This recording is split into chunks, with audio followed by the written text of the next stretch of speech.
ugu soo noqono waa shimbir khafis ku jirtay yaan la midnahay waxaan ku hafanaynaa xor baatiinta marka aan saas leeyahay waan ku hafanay aan leeyahay shimbir haddii khafis ay ku jirto oo laga sii daayo way duushaa dib uguma soo jeesato dadkeenana xor baatiin markii la yidhi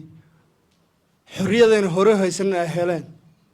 waxay jiireen wax kasta hadda markaa waxa lagu soo celin karaa in nidaamkii dastuurka loogu soo noqdo oo wax kasta oo qof kasta u xeerinayo lagula dhaqmo haddii ka aan xoojinno shuruucda iyo dastuurka haddaan xoojinana waan ka baxaynaa haddii aan xoojin weynana